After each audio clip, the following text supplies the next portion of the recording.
Well, welcome everyone. We are so excited to have you here today. Welcome to the 2025 Utah AI Summit. It's a pretty momentous day to have you all here. I just want to start by obviously thanking you, but also kind of mentioning what an inflection point we're at right now when we think about it, artificial intelligence. A couple years ago, we were hearing about some things and people started to get a little excited, but as we know, things have fundamentally shifted. And we look at that not just from an economic perspective, but even the way it's changing society. We're seeing a dramatic shift. In terms of the investments, just to give you kind of a better indication of what's happening, just the level investments that are happening in artificial intelligence. I just wanted to read off a couple statistics for you. So just in next year, we're expected to spend $490 billion on artificial intelligence. In 2029, a few years away, we expect to have $3 trillion that will be spent on artificial intelligence. Hundreds of billions of dollars right now are going into, from businesses going into AI. When you think about what we're doing on energy, data storage, all of those things, clearly it's going to have a big impact on our world. In addition, we think that the estimates are, it'll be about a 7% increase in GDP. So thinking through that is going to have an impact on the world, of course. So what's the purpose of today? Today's purpose is to bring together all of you. We wanted to bring together industry, government, education, to help solve big problems. It is this group that can do what we need to do. And there's no better place than Utah to be able to make that happen. We do things in Utah that are unique. We actually work well together. We like to help support education. We like to help support industry, bringing those different groups together. So what I would like to do today, I'm gonna actually kick us off by turning us over to Margaret Bussey, who is gonna help kick off the event, and then she will be welcoming on the governor. So I will turn the time over to Margaret Bussey. Please welcome to the stage Margaret Willie Bussey, Executive Director of the Utah Department of Commerce.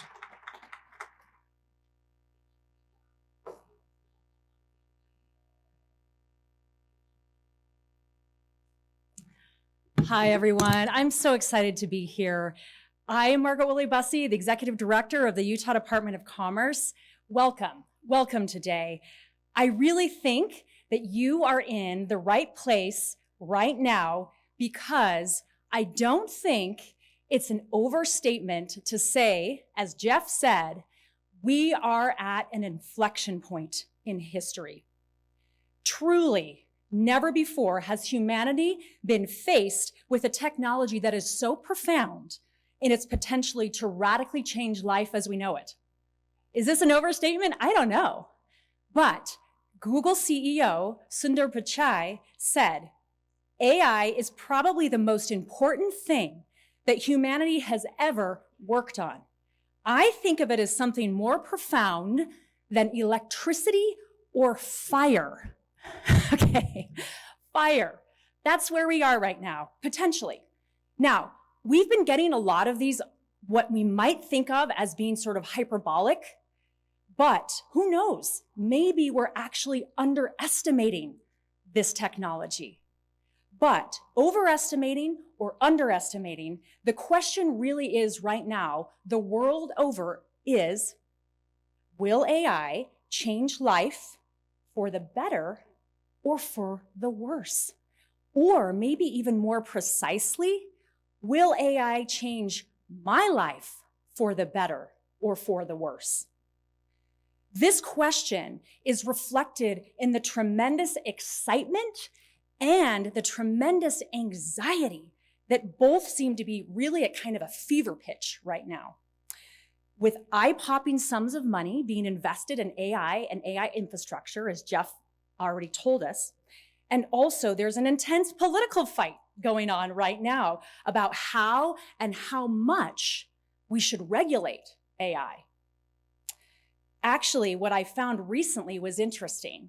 Some polls suggest that over half of the US population is more nervous about AI than they are excited about it. That's remarkable. People are worried about their jobs being automated away. People worry about their kids. They worry that they have seen already how social media algorithms, which are powered by AI, have ravaged their families, have caused their kids to be addicted, socially isolated, and now they're looking at AI companions and thinking, well, this seems oddly familiar. So they're worried. They're worried about their own free agency being potentially manipulated by data-rich, all-knowing companies and their algorithms. But people are also so excited about the incredible potential AI has to make them better at their jobs and maybe make their jobs more fun, more meaningful, to make breakthrough discoveries that can unlock cures to cancer, radical new ways to power our planet, and solutions to end world hunger. And maybe to help our kids learn faster and more effectively with personalized learning. So much potential. So the key is to figure out how we can harness this incredible new technology for good. And Utah has the chance to do just that. And in so many ways, Utah is already doing this. So here are some examples. Right now, state employees are empowered with a whole suite of AI tools under the leadership of Alan Fuller. Within appropriate guardrails, they're empowered to explore how to make their jobs more efficient and how to better deliver customer service. We're far ahead of other states, by the way, in this. We have scholars at our research universities, many of whom are here today, who are leading out in researching how AI can be used to improve healthcare, pollution, traffic congestion, our democracy. And this is embodied nowhere better than in the $100 million investment that the University of Utah is making in its groundbreaking Responsible AI initiative.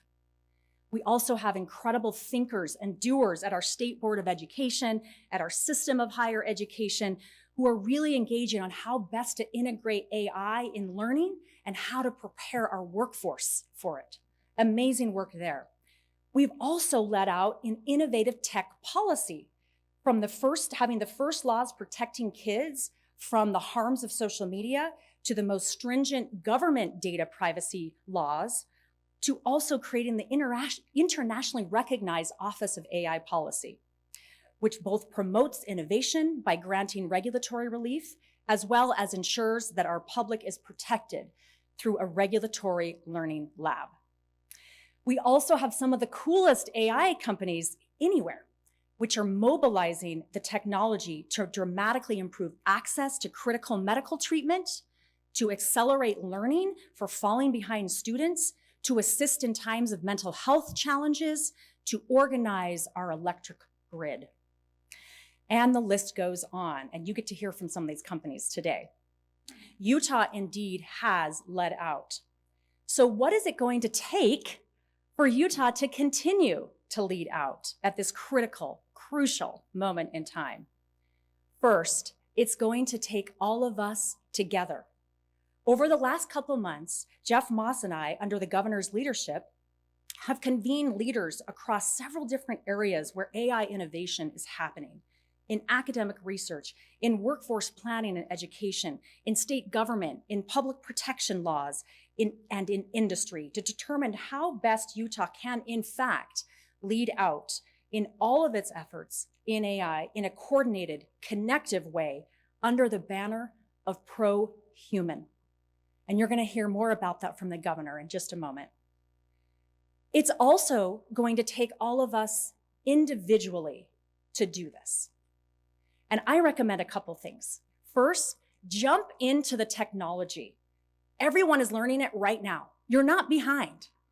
Everyone is new to this technology. So jump in, don't be intimidated. Figure out how you can master it and leverage it, and not the other way around. Jump into the conversation. Nobody knows what the future is going to be, or what even the right future looks like. Everyone's voice needs to be in this space as we determine how we can make this optimal for humankind. And finally, this may sound kind of strange, but I believe this new technology demands that we be our best selves. This technology can give us tremendous new powers. We must ensure that we use it responsibly to empower and not manipulate, to enhance and not exploit, and for us to act and not be acted upon. So as you listen to this conference, ask yourself, will it change life? Will it change my life or your life for the better or for the worse? I submit to you it will be better because we will choose to make it so right here in Utah by being proactive, by being pro-Utah, by being pro-human. With that, I join Jeff Moss in welcoming you to the second annual Utah AI Summit, where we get to explore all of the good things Utah is doing to make AI truly pro-human. We'll hear about amazing Utah startups, some trailblazers in this space, the innovative policy approach that Utah is taking, our approach to workforce and learning. Plus, we'll hear from luminaries in this space, including Cloudflare CEO Matthew Prince, NVIDIA co-founder Chris Malachowski, and actor and advocate Joseph Gordon-Levitt. But first, it is now my great privilege to introduce our great governor, Spencer J. Cox. In his 5 years as governor, he has been a champion for Utah's incredible startup ecosystem, a tireless advocate for protecting kids from the harms of social media, and a passionate promoter of Utah's groundbreaking, balanced approach to AI regulation and innovation. Now he will introduce Utah's pro-human AI initiative. Please join me in welcoming to the stage Governor Spencer J. Cox.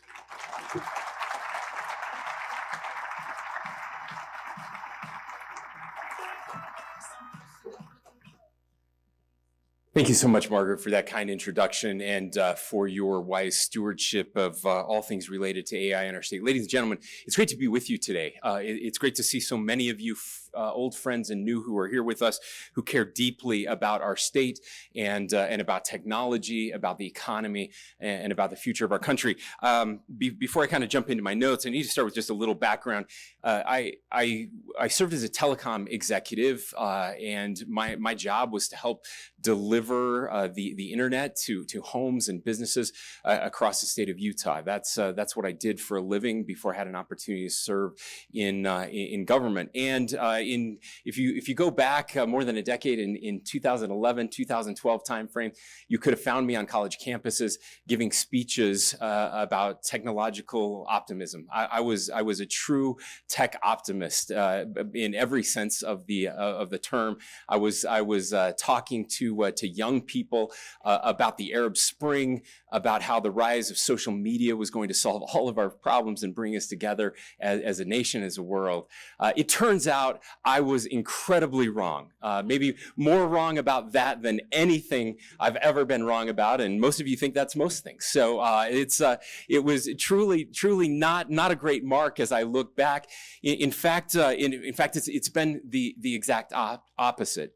Those very tools that I believed would lead to human flourishing and human connection have done the exact opposite. Those tools have been used to manipulate us, to divide us, and to do significant harm. Instead of human flourishing, it's led to a significant decline in the very things that make us human.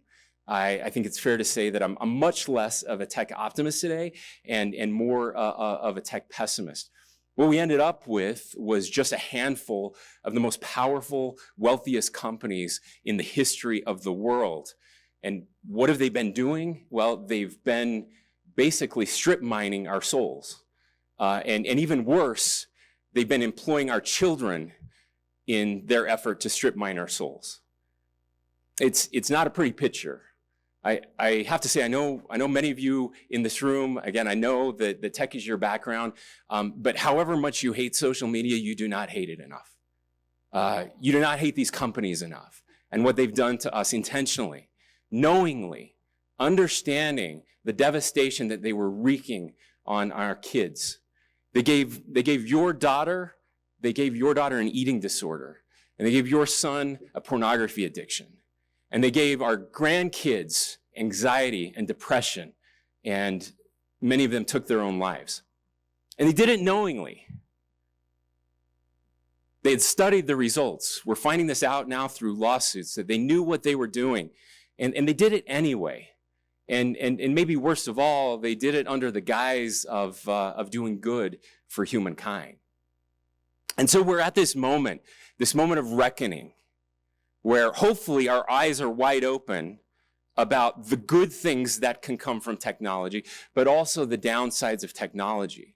It took us a decade to really come to grips with what they were doing to our kids and to our families and to our society. And now we're dealing with the consequences of that. The good news is that it's not too late. And the best news of all is that we stand on the precipice of a new technological revolution. It is here. It is before us. We have used human ingenuity, all of the knowledge that we have gathered over time to build machines and connect them together and take, again, all of human knowledge and employ it in whatever way we want, whatever way we decide. But here's the thing, we have to decide. We get to make the future. Instead of letting the future happen to us, we have to decide what that future is going to be. Now, I do not believe that government is the answer to all of our problems.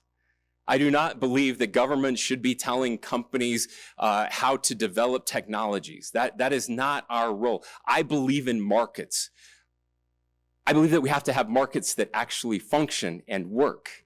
I believe that we've made a mistake in allowing for anti-competitive behaviors to keep out market entrants. I think we've made a mistake, and in fact, Utah passed the first of its kind law in this country to reestablish that we own our data, that it is ours. It is not Meta's, it is not Google's, it is not TikTok, it is ours. And we should be able to take that anywhere we want with us at any time. Those are the type of competitive, I think, regulations that we should be interested in. It is, and always has been, the purview of government to protect our kids. And we must be involved there. I think that the government should not be regulating the development of AI. But the minute you decide to use those tools to give my kid a sexualized chatbot, then it's my business. And it's the government's business. And we are going to get involved. And we are going to tell you what you can and can't do. And Congress should not be stopping us from being able to do that. Congress should be doing this, setting those guardrails. I would much prefer that we had a Congress that could actually pass a bill, that could actually do something that could function the way it was designed to function. But if it is not going to function, then the states must act, and we must have the ability to do that. And we will fight for that ability to do that. Now, I have some things I'm supposed to tell you, and then we're going to get into to something far more important with someone far smarter than I am. Look, we have these tools now that can solve all of the biggest problems we've been facing as a society throughout human history. We can use these tools to cure cancer. We can use these tools to help us live longer and more prosperous lives. We can use these tools to clean up our environment and our atmosphere. We can use these tools to make us smarter than we've ever been before. But these tools, as Margaret said, they have to work for us, not the other way around. And we can't just use them to park us on a couch, to do everything for us, to make us dumber than we've ever been. And we're on that decline right now. We can't have kids using AI to write these papers and professors using AI to grade these papers. That's not a thing that will make us better as human beings.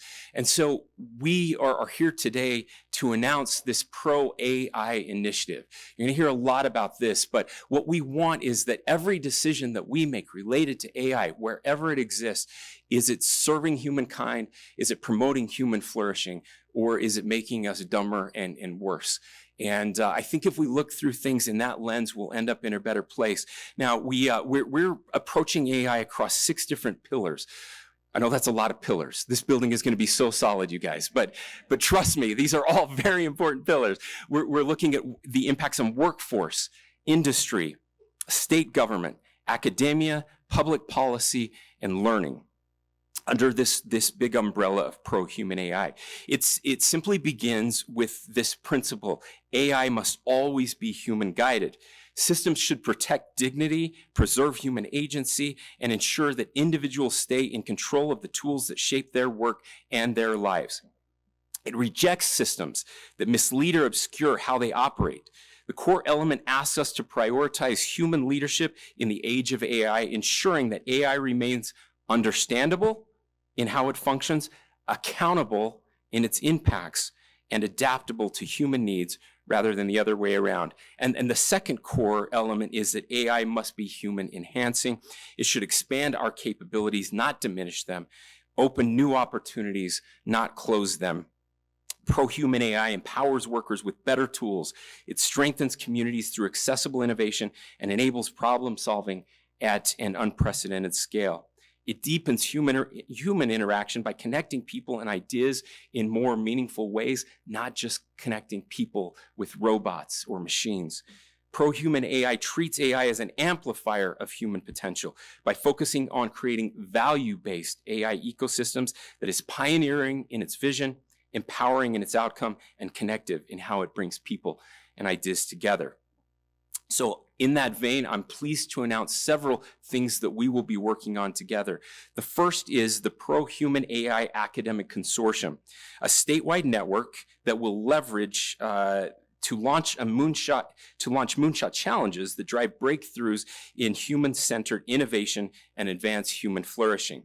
Now, in this next session and coming up, you're going to see much more work with our state legislature. We're going to be looking at harm reduction in AI companions, transparency around deep fakes, and an upcoming study around data ownership and control more broadly, as well as the interaction with AI in healthcare. And I will tell you that Utah is going to continue to push to lead the nation to prevent anti-competitive actions by all of the big companies that are in this space right now. We need to make sure that we don't end up with 5 AI companies. We need thousands of AI companies in this country.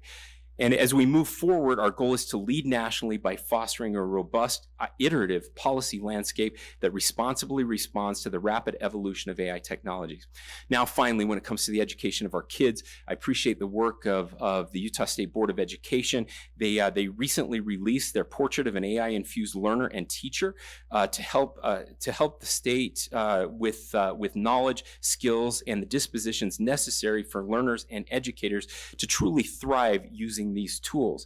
It's a first of its kind document. This portrait outlines the skills that are necessary for any learner at any age to master such things as creativity and critical thinking while centering AI-focused knowledge, including prompt writing and data privacy security. And I would also like to just thank the Utah State Higher Education Board, who just yesterday passed a resolution that will ensure the focus of our higher education system will be to enhance learning through personalization, but preserve the essential human elements of learning: mentorship, personal guidance, curiosity, and community. So ladies and gentlemen, that's a lot. There's so much happening in this space. We're excited for what the future can be, but we have to be sober. I think we have to be wide-eyed about where we are, about where we're going, and about who we are. We have to apply Utah values to this new technology. And if we do this right, Utah can continue to lead not just the country, but the entire world when it comes to the adoption of these tools in ways that make us better human beings. Thank you so much for being here. Now, it is my privilege to get to the part that you all came to listen to, which is not me, and that is I'm honored to welcome our first featured speaker for this fireside. He's a dear friend and he's a Utahn. Matthew Prince is the co-founder and CEO of Cloudflare.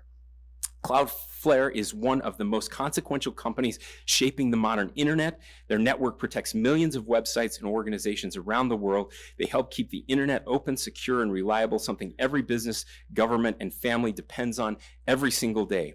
Under Matthew's leadership, Cloudflare has become a global leader in cybersecurity and internet infrastructure. He's been recognized as a World Economic Forum technology pioneer and serves on the Council on Foreign Relations. He is also a proud Utahn with deep academic and entrepreneurial roots. He holds degrees from Trinity College, the University of Chicago, and Harvard Business School. And even before Cloudflare, he was already building tools to fight online fraud and abuse. Most importantly, he represents what's possible when innovation, service, and commitment to strengthening the digital world come together. He's one of the most brilliant people I know. Please welcome to the stage, Matthew Prince.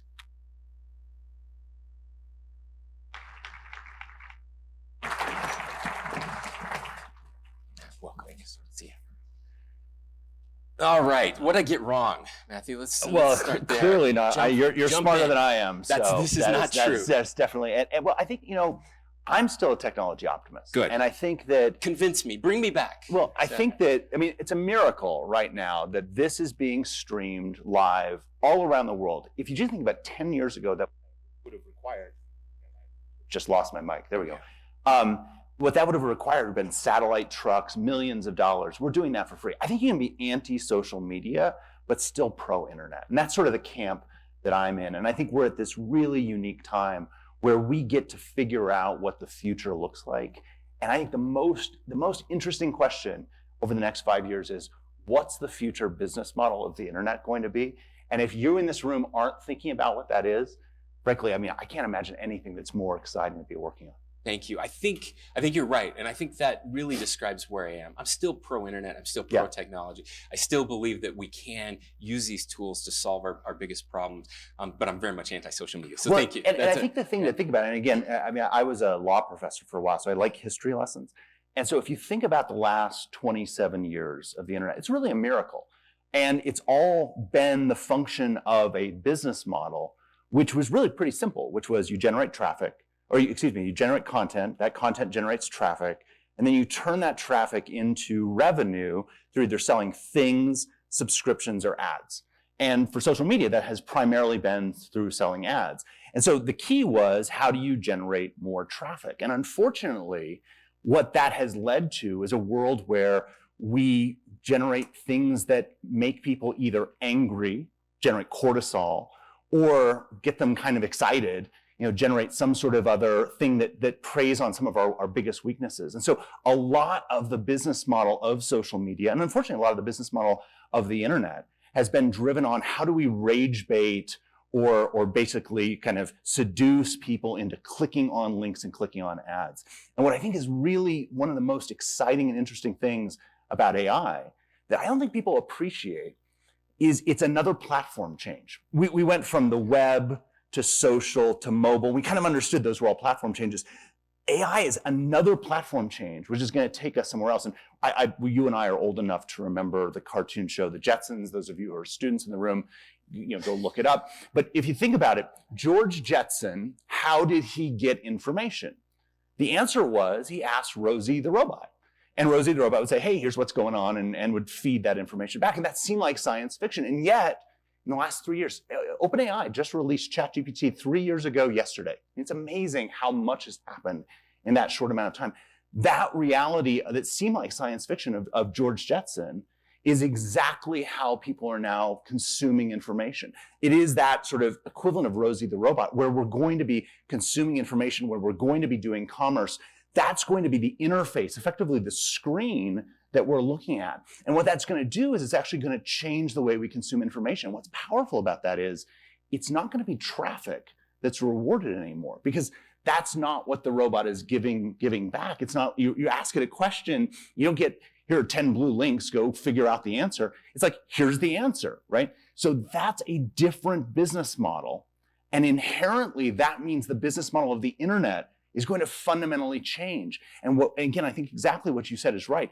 We need to think about what that future looks like. And I think that future that I want to play for is not a world where there are 5 AI companies, it's 500,000 AI companies. It's not a world where, there's this massive consolidation of media. We should make it so that media expands massively. It's not a world where we have, 5 big conglomerates that sell us everything, but where everyone, small businesses, large businesses, everyone can compete on a level playing field. And we should be thinking about how we design the incentives and how we design the business model of the future in order to get to that world that we all really want. So we have a whole bunch of questions that we kind of prepared and went back and forth on, and they're good questions, you guys. They're so good. This is the fun stuff that I love chatting with you about. In politics, we talk a lot about incentive structures, Yep. and we always get whatever, you tell me what the incentive is and I will tell you what the outcome is. And so I'm curious, what should those incentives be?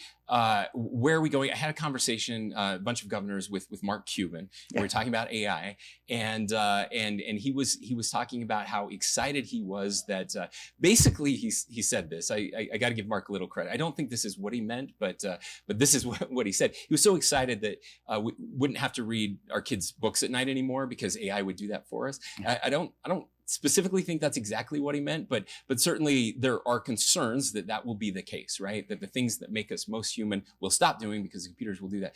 What are the incentives? And as policymakers, as entrepreneurs, how do you think through that incentive structure to make sure it doesn't turn out kind of the way social media did 10 years from now? Yeah, so I think the good news is there's a potential that the incentives for the AI companies actually align very much with the incentives for what we want as society. If you think, again, the business model of the internet for the last 27 years was, how do I get you to click on something by either making you angry or seducing you in some way to do that? If you look going forward, those incentives have actually changed. For the first time in human history, we have a relatively good mathematical model of human knowledge. It's not perfect, but it's pretty good. That's what all of these LLMs are. And I imagine is a big block of Swiss cheese, right? Where there's a lot of cheese, but there's a lot of holes in the cheese, right? And what's amazing is that same model that shows us where the cheese is also shows us where the holes are.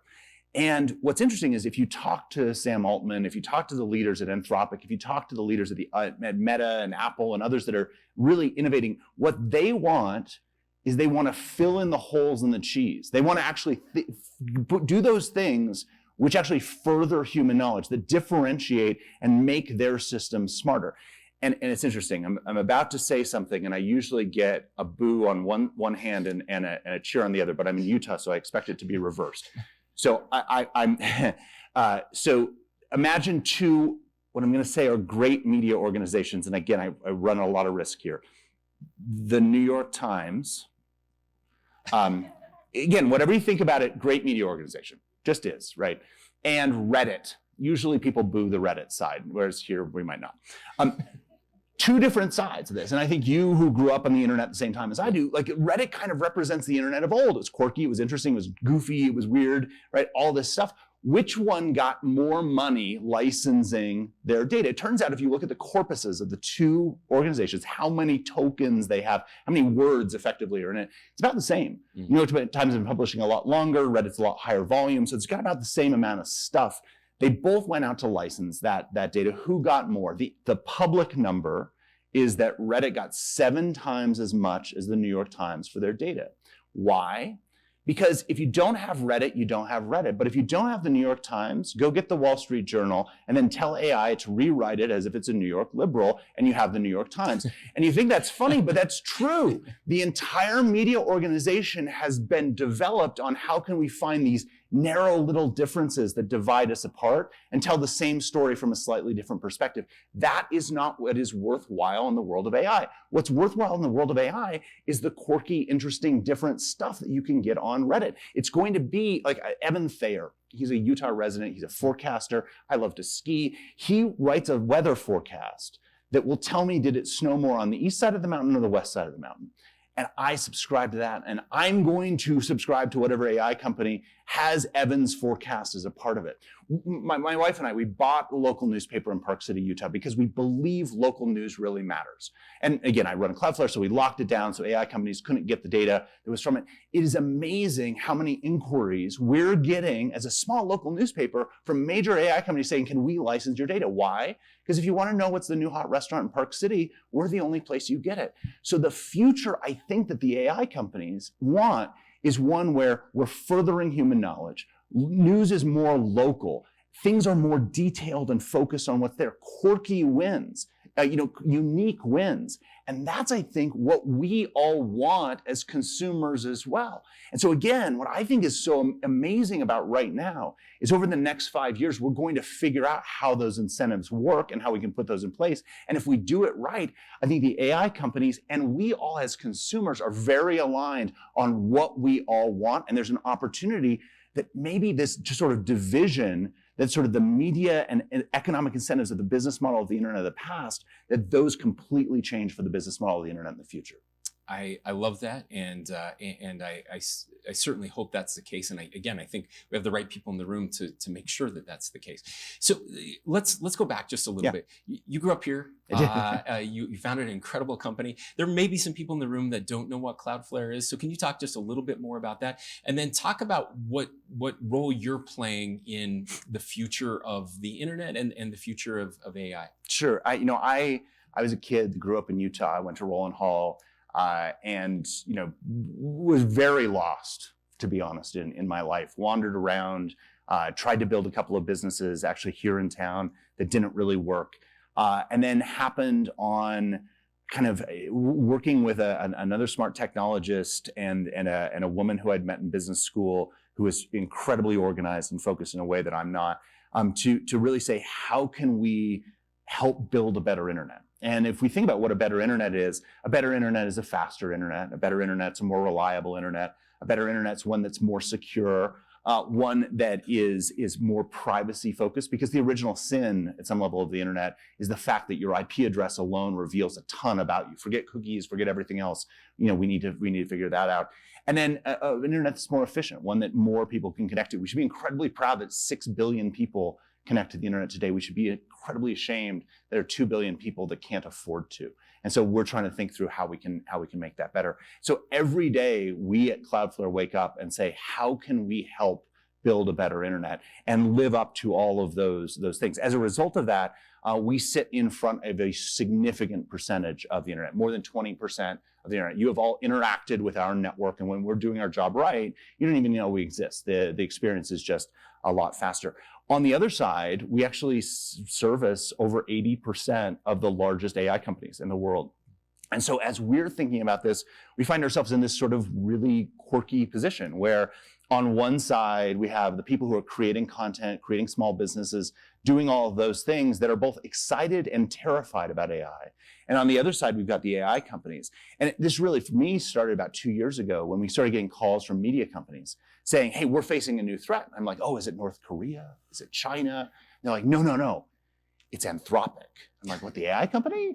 And I rolled my eyes and I was like, oh, come on, media companies. You're always such Luddites. You're always worried about this. But we started to look into it and we realized that what was happening was that as people were consuming media through AI bots, through the Rosie the robot, they weren't going to the original content anymore. And that meant that the business model of content creators, whether that was subscriptions or ads, was falling apart. And something needed to change. And so what we've spent the last 2 years is trying to figure out, what does that future business model look like? It's going to be different, but that different doesn't have to mean that it's worse. It actually could be significantly better. Journalists want to write story. They don't want to write yet another story that's just like, how can I rage bait you into clicking my links? They want to tell interesting new things. And I think that as we think about what that business model, the internet business model of the future looks like, I actually think that it could be very aligned with what we all want as consumers. This is again not something that we were planning to talk about at all. But how has owning a local newspaper changed or influenced your thoughts about the future of technology, the future of information? I don't even know if that's a fair question, but one of my favorite things about you is that you own a small town newspaper, and it's probably unique amongst your peers, I would guess.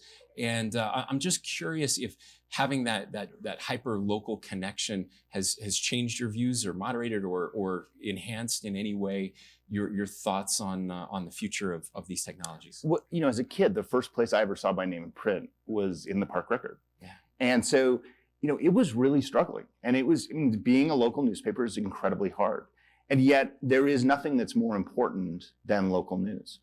And so as it was falling apart, my wife and I were like, what can we do to give back to our community? We've obviously had a lot of financial success. And I initially said, you should run for mayor. And she said, that's the dumbest idea ever. And so we did not do that. Yeah, someone has made that mistake.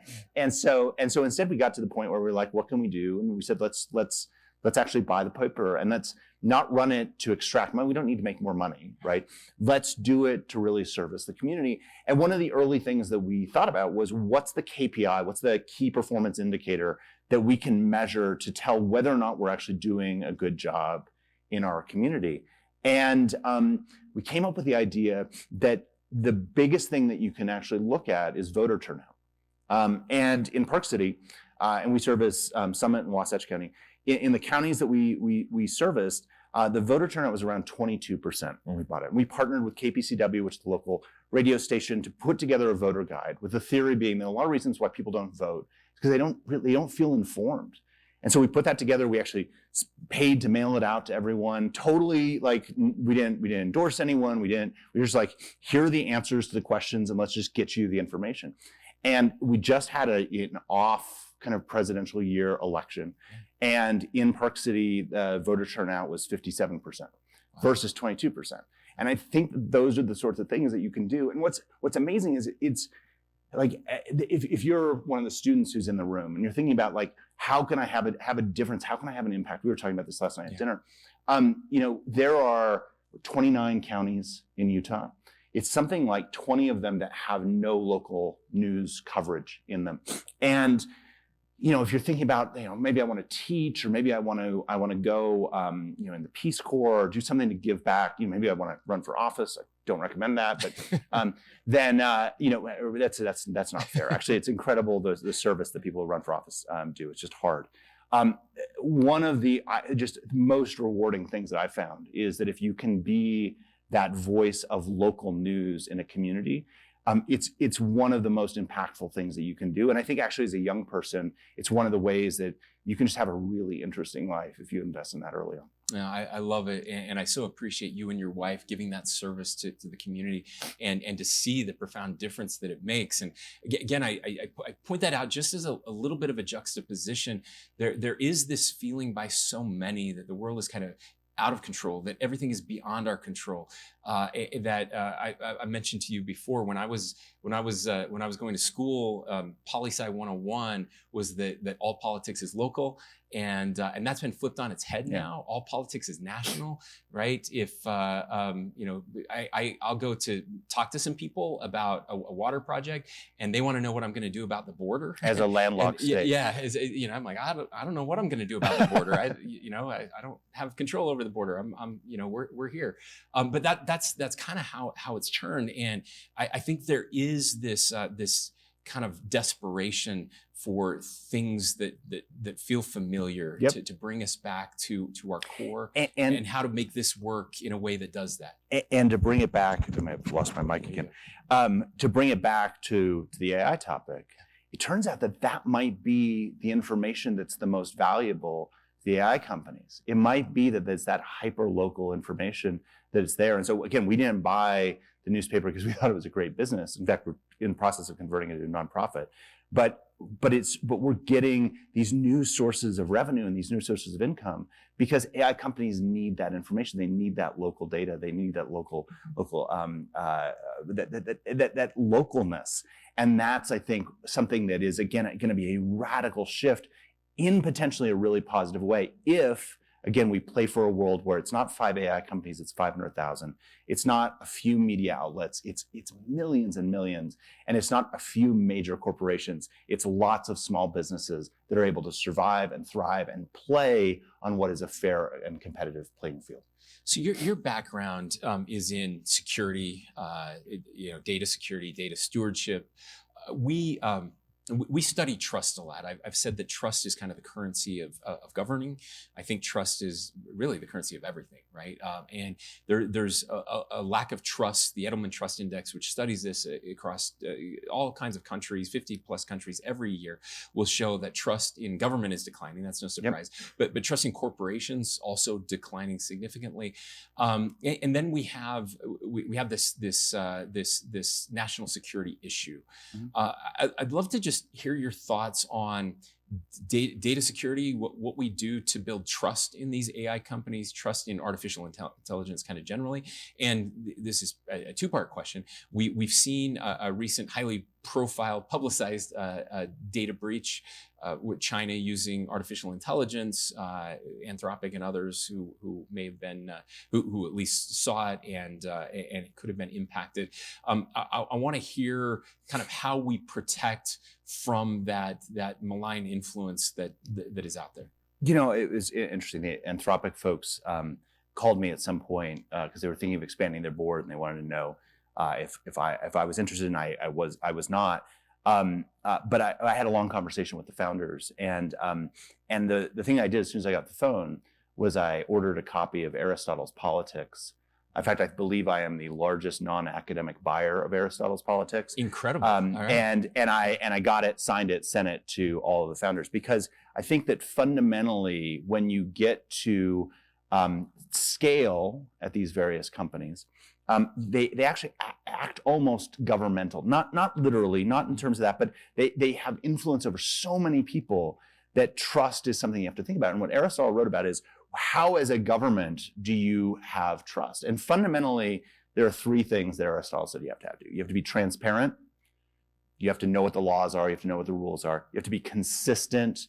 The same rules and same situations apply the same way, the same to two people in the same, at different times, but having the same circumstances. And you have to be accountable. The people that write the rules have to be subject to the rules themselves. And that is fundamentally, and you even look at authoritarian regimes, they will go out of their way to be like, no, we're incredibly consistent and accountable and transparent. They're not, but that's what they have to do. I think that a lot of technology companies went completely wrong by learning the wrong lessons around transparency, consistency, and accountability. I mean, it goes back to Fairchild Semiconductor, where it's like, we need to be radically secretive and exist in our bubble. And as a result, I think sometimes people don't understand the process that's going on behind the scenes. And so whenever I talk to companies, I'm like, you have to be these things. You have to be radically transparent. We try and live that way at Cloudflare. When we screw up, we tell you exactly how we screwed up, over and over and over again. And as a result, we win, I think, a lot more trust, because fundamentally we're in the trust business. You all pass through our network and you have to trust us every single day. I think that's what these companies have to do. In Anthropic's case and in the cybersecurity case, I think we have to be a little careful on what's going on. There's a lot of talk about how, AI is going to steal all our jobs, or AI, we're living in some James Cameron movie and it's going to be a Terminator. This sort of AI doomerism often is coming from the AI companies themselves. And you have to ask, why are they doing that? And I think in the case of them, they don't want 500,000 AI companies. They want 5 or 3 or 2 or 1. And they're trying to figure out, how can we make that happen? And in the case of Anthropic, they've identified open source Chinese models as the biggest risk to their business. And so the question is, if that's the case, and these are being given away for free, what do you do in order to control that? And part of that is you capture regulators and you put ring fences in place that say, listen, you can only do AI if you meet these many criteria of what's going on. And so when Anthropic is out on 60 Minutes saying, oh, you have to be really scared, the bad guys could use AI, I think that's them very much pitching to be regulated so that they are the only ones that can do that. And I think that's dangerous. I think we've got to be careful as we think about regulation. How do we, as you said, encourage markets, encourage competition, control those things where we see bad behavior, but and especially malicious bad behavior, but make sure that we're not walling things off to stop innovation and stop real competition from existing. It is a bad world if there are only 5 AI companies in the future. It is bad for all of us. We need to make sure that there is real competition that's here. I'm so glad you brought that up. Regulatory capture is a real thing. It's happened for generations. It's always well intended, and it ends up having the exact opposite effect. And I get accused of that a lot. You just want to regulate these companies to protect those companies, and it's the exact opposite. Yeah. I do not want that. I want regulations that prevent these companies from stopping other companies from entering the market. Well, and that's what we're trying to do. And I think that, like, if I had to pick the one regulation that I would pick, and again, whether this is the right thing for Utah to do or someone to do, let me tell you what's going on behind the scenes. So we all just watched over the last couple of weeks where Google Gemini just leapfrog to the front and looks like it's going to just be this incredible thing. The question is why? Is it because Google has better chips? I mean, they have some unique chips and some unique things to do it, but not really. You're going to hear from some of the folks from NVIDIA that make incredible silicon and are continuously pushing that forward. Is it because they have better, researchers or scientists? They have good researchers and scientists, but I've met them, and they're not uniquely better than anyone else that's out there. And in fact, a lot of the algorithms there. I would argue the reason that Google leapfrogged everyone else is because if you look at the data, and I've never said this publicly, we're about to say this publicly, but we have the data. This is great. I learned this last night. Google sees 5 times more of the internet than any other AI company. They get 5 times as much data. Why? Because it turns out because they have been the dominant player in search, their Google bot, which is this little robot that runs around the internet and pulls stuff up for search, has privileged access. It can see behind every paywall. It can go in places that no one else can go. And they are taking that data and they are using it to build a better AI system. I think that's incredibly unfair because there are people who want to block AI. You're going to hear from Joseph Gordon-Levitt later and how much AI is taking from creators. The problem is with Google, you can't block Google from taking your data for AI and still be in search, because they've merged those two things together. They've leveraged their very privileged, some might say monopoly position from yesterday in order to potentially gain a monopoly position for tomorrow. And I think that's incredibly unfair to anyone who's trying to build an AI company here, because they then are able to get information, 5 times as much information as you are. That's not fair. Google should have to play by the same rules as everyone else. And someone is going to pass a regulation that splits Google, forces them to say, when you crawl for search, that has to be distinct for when you crawl for AI. And whoever does that becomes the Delaware of content. All of the world's content will flow to that particular jurisdiction, and it will be the ones that set the rules and set the regulations for what that content is going forward. The UK is probably the leader in this right now, but if they don't move forward, there's another U. There is indeed, could and I will something. tell you that I guess we're saying this publicly. I've already reached out to some legislators, and we're working on it. And so that sound you hear is Google calling all of their lobbyists right now to try to stop us from doing. But that. it's so just fun. It seems so fundamental that Yep. the new entrant into the market should have to play by the same rules as everyone else. You shouldn't be able to leverage something to be able to be at an enormous advantage. And if Google wins, fine, but they should win on a fair and level playing field. What's also powerful about this is right now, as a content creator, or as Cloudflare, we have a hard time blocking all the other AI bots, because if we do that, then we're just handing the game to Google. And that doesn't seem fair either. Everyone should be able to have a level playing field. And what I'm hopeful is that if we can actually let content creators like Joseph and others set the rules on when their content is consumed, we can actually develop a whole new marketplace for creating content. And again, if this is a giant block of Swiss cheese, for creating content that fills in those holes. And that's a much better world than one where we're just trying to rage bait everyone into clicking on ads. We're out of time, but I want to give you the last word. I'd love you to share maybe just 2 things, kind of what keeps you up at night here, and then give us the most hopeful version of why this is going to be good for all of us. So first of all, I just want to thank you for your leadership.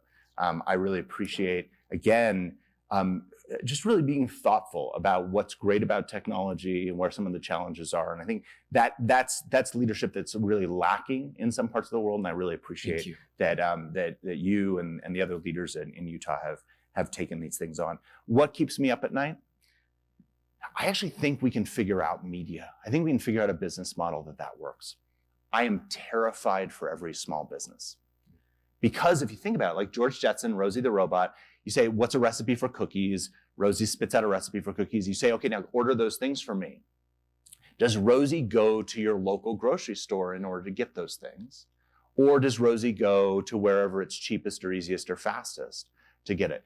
We've already seen how the internet, through things like Amazon and other things, have been these massive consolidators.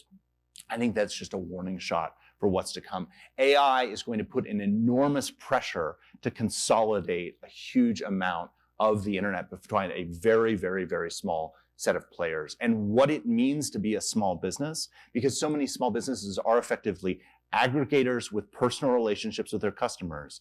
I don't know that that matters in the future in a world of agentic commerce.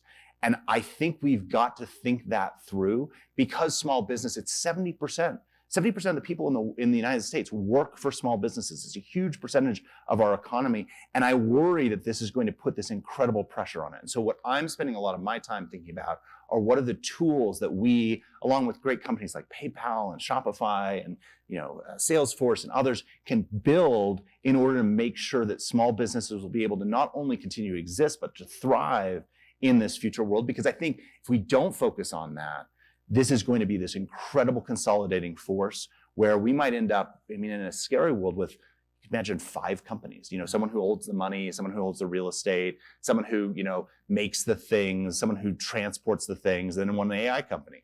That's an incredibly terrifying world, and we should be playing for one where there are lots and lots and lots of players. I think the optimistic thing is, again, we can caricature a lot of these AI leaders, and it is certainly true that Sam Altman needs a better PR person. But they also, if you sit down with them, they want what we want. They want information that furthers human knowledge. They want to make sure that you all can be served and get products and goods that are better. They want, when you pick a hotel room, for you to not just sort of say, oh, I always stay at Marriott, but to say, I like rooms that face north and have, this type of pillow and this quality of sheets. And they want to be able to feed that information to you. And I think that all of those things are possible. What we have to make sure is that as we set the incentives for this, that it again exists in a world where we're going to have lots of AI companies, not 5, but 500,000, where anyone can start one. We have a world where there are lots of media companies and content creators, and we have a world where there are businesses large and small that are competing on a fair and level playing field. If we do that, I actually think that AI can be this incredible enabler for humans, for making us more creative, for letting us all tell better stories, for letting us all be more creative, reach a larger audience. But again, we have to be deliberate for it, and we should learn from the mistakes that we've made in some of the things like social media in the past. Ladies and gentlemen, Matthew Prince. Thank you, sir. You're the best.